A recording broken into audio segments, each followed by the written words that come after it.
Take that mask off, I wanna see what's under them achievements. One of the most epic days in hip-hop took place on Friday, May 3rd. To start the day, Kendrick posted on his Instagram a cryptic photo and a song titled 616 in LA, which was basically a warning to Drake that there's a mole inside his crew who's feeding Kendrick all the dirt of which he plans on using if Drake continues on with the beef. Unfortunately for Drake, he didn't listen, and that night finally dropped his Red Button diss track that he'd been teasing for days. And it was pretty bad for Kendrick. Well, pretty bad for 30 minutes until Kendrick responded with arguably the best diss track ever, Meet the Grams. I mean, he has two separate lines saying how Drake should die, and has another saying, quote, him and Weinstein should get f***ed up in a cell for the rest of their life. I mean, I get why Kendrick doesn't like Drake, but to hate him to this extent seems a bit drastic. That is, unless there's something we don't know about Drake that Kendrick does. And in fact, there may be some truth to that statement. The cover photo of Meet the Grams, a more zoomed out picture of 616 in LA, is an entire rabbit hole in itself that we'll get into later. About a week after the song released, there was a Twitter user, Ebony Prince 2K24, who posted a cryptic video of all the evidence from the cover that Kendrick had. In this video, he pans up and shows the Brooklyn Bridge. Fans were quick to put the clues together and realize he was staying at the One Hotel, which is right next to Kendrick's Brooklyn penthouse. So not only is this Twitter user staying next to Kendrick, but he also clearly sent Kendrick a picture of these items that Kendrick used in his cover photo. So this begs the question, what else did he feed Kendrick with? After Meet the Grams, Kendrick dropped Not Like Us just the next day. And it's a certified banger that doubles down on Drake's pedophilia allegations as well as him running his own sex trafficking ring out of his mansion. Aside from the song slapping, these claims that Kendrick makes against Drake are pretty serious. And not only career-ending, but if true, are potentially life-ending too. However, there's one line in particular that really sticks out to me in this song. It's when Kendrick raps, Rabbit hole is still deep, I can go further, I promise. With pretty much no momentum in his favor, Drake then dropped his response to Heart Part 6, which fell pretty flat. I'm not gonna lie, this shit was some good exercise. Like,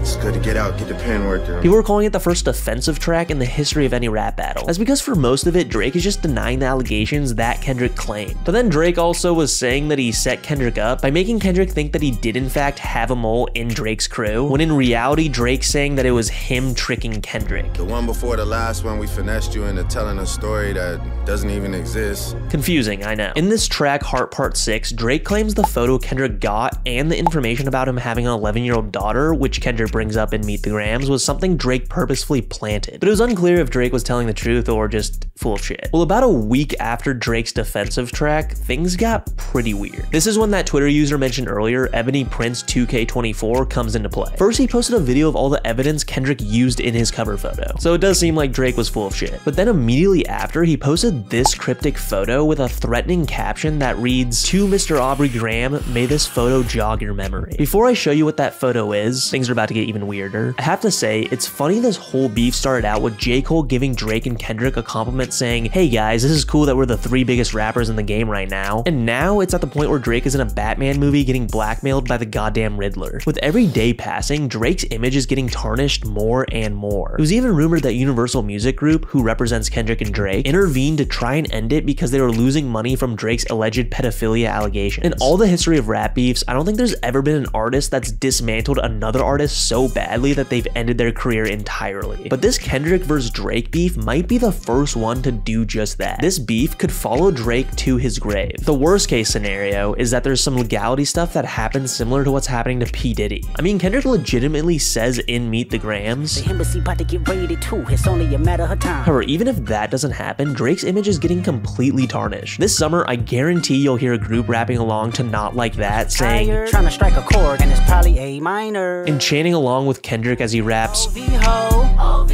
say OV-ho. When you have crowds rapping along to a song about you being a pedophile, it's not a great look. And with the amount of endorsements Drake has, like with Steak and his Knock to Nike brand, it could lead to them, along with others, cutting ties with him entirely. And like Kendrick said, the rabbit hole can go deeper. Let's get back to that photo. This is the photo that Twitter user, or I'm gonna call him Riddler, posted, and it shows Drake's OVO crew in a hotel lobby at 3 in the morning with journalist Christopher Alvarez. In addition to the thread I read earlier, it also includes in the caption, "Jimmy Brooks would not have been proud of you that night." Theories have run wild as to what this may indicate. Jimmy Brooks was Drake's character in Degrassi who's in a wheelchair, and then Christopher Alvarez is a journalist who's in a wheelchair with Drake and his crew. So what the hell happened? From the looks of it, the Riddler is hinting that Drake and his OVO crew did something f***ed looked up to Christopher Alvarez. Since Kendrick did have links to the Riddler, perhaps he knows what Drake did, and that's why he mentions the rabbit hole can go even deeper and has all these hateful bars against Drake. Shortly after this all went down, Drake posted on his Instagram story what looked to be a surrender, with the photo reading, "Good times, summer vibes up next." But in the same day, academics claim Drake's not done with Kendrick. Throughout this beef, Drake's been labeled a pedophile, Kendrick a wife beater, and J. Cole, well, you know J. Cole, he's actually doing just fine. A month ago, had you told me the winner of this beef would be the one apologizing on stage, I would have called you crazy. But now, after all is said and done, I couldn't agree more. May 3rd, 2024 was the most epic day in hip-hop, but I can't think what would have happened if J. Cole hadn't labeled himself, Drake, and Kendrick the big three in first-person shooter. Would we have gotten this can of worms opened? I mean, this Kendrick and Drake beef has been boiling for a while now, so perhaps it was unavoidable, but I do think it could have been far less damaging for both Kendrick and mostly Drake. Thanks for watching, and please throw us a sub if you did enjoy this video.